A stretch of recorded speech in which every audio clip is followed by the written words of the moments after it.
뉴스로 여는 아침.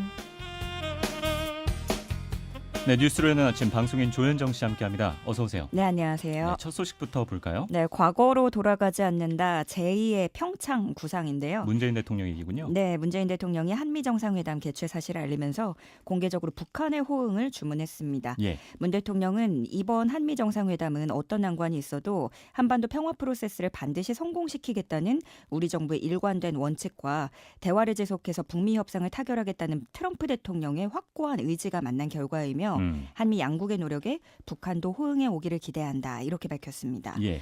톱다운 방식의 해결 가능성이 충분하다고 문 대통령이 판단한 게 아니겠느냐 이런 분석이 많이 나오고 있는데 일단 하노이 노딜 이후에 다시 북한의 대화의 궤도로 끌어내고자 하는 것으로는 보입니다.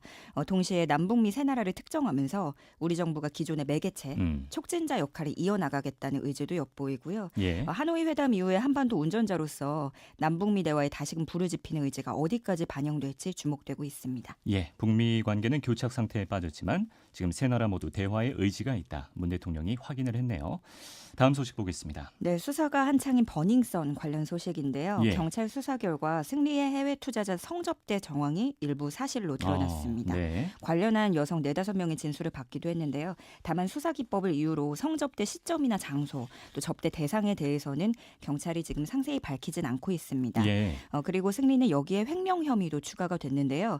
승리와 유리홀딩스의 유인석 대표가 법인 자금 수천만 원을 횡령한 사실을 경찰이 확인하고 추가 입건했습니다. 또 문제의 카카오톡 대화방에서 경찰총장이라고 지목됐었던 인물이죠. 예. 윤모 총경. 네. 부인 김모 경정이 받은 말레이시아 K-팝 공연표 외에도 빅뱅 콘서트표 3장을 받은 게 확인되면서 김영란법 위반 혐의로 입건됐습니다. 예. 버닝썬 사태 이후 마약류 관련 범죄로 입건된 사람은 53명이고요. 이 중에 구속된 사람은 7명으로 집계가 됐습니다.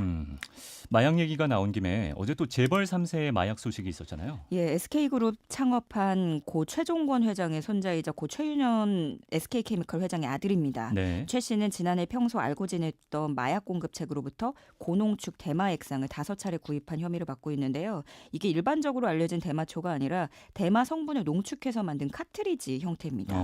그런데 피울 때 대마 특유의 냄새가 더 적기 때문에 주변 시선을 피하기 쉬운 것으로 알려졌는데요. 예. 그 연초 담배와 전자 담배 정도로 생각을 하시면 될 것 같고요. 네네. 또 수사 과정에서 고 정주영 현대그룹 명예회장의 손자인 현대가 3세 28살 정모 씨도 같은 종류의 대마 액상을 구입한 정황을 포착했습니다. 그런데 정 씨는 지금 현재 그 해외에 머물고 있기 때문에 불구속 입건한 뒤에 귀국하는 대로 조사할 방침입니다. 네. 그리고 또 어제 실검을 떠들썩하게 만들었던 한 명의 인물이 더 있는데요. 남양유업 창업주의 외손녀입니다.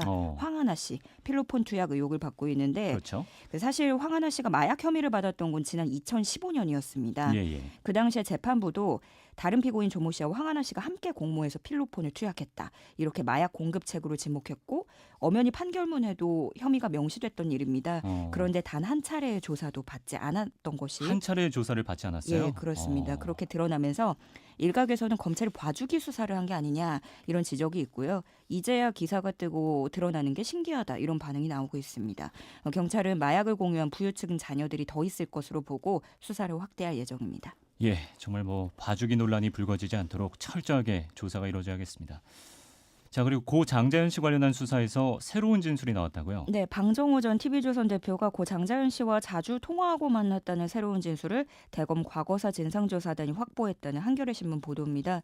방 전 대표 지인인 모 업체 김모 대표뿐만이 아니라 방 전 대표의 오랜 지인 그리고 장자연 씨의 친한 친구 양쪽에서 비슷한 진술이 나왔는데요. 예. 조사단은 장자연 문건 속에 있는 방 사장님 아들이라고 지칭되어 있는 대목을 방정호 씨라고 결론 내린 것으로 알려졌습니다. 예. 또 방 전 대표가 장 씨에게 자주 연락한 것으로 강하게 의심이 되지만 실제로는 두 사람 통화 내역이 전혀 발견되지 않은 점에도 주목하고 있는데요. 이전에도 비슷한 관련 보도는 계속 나왔었습니다. 두 사람이 연락을 오랫동안 했다는 점에 대해서. 특히 이번에는 이 통화 내역 삭제 과정에 외압이 있었던 건 아닌지 이 부분에 특히 주목하겠다는 겁니다. 2009년 당시 그 수사 기록에는 장자연 씨 1년치 통화 내역 그리고 휴대전화 디지털 포렌식 자료 등이 모두 누락됐었습니다. 최근까지만 해도 방 전 대표는 통화 사실을 완강히 부인했었는데 네네, 그렇죠. 전혀 모른다고 했었죠. 진술이 나오고 있네요. 또 그리고 하나 더 소개를 좀 해드릴 게 있는데요. 오늘 아침에 나온 YTN 단독 보도 기사입니다.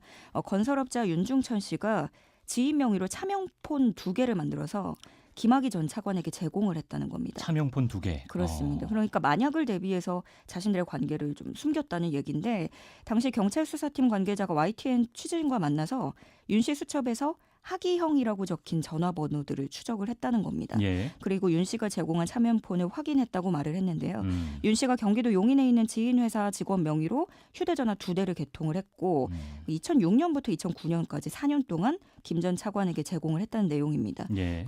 그리고 그 별장 성범죄 역시 차명폰이 사용된 기관에 이루어졌을 가능성이 큰데요.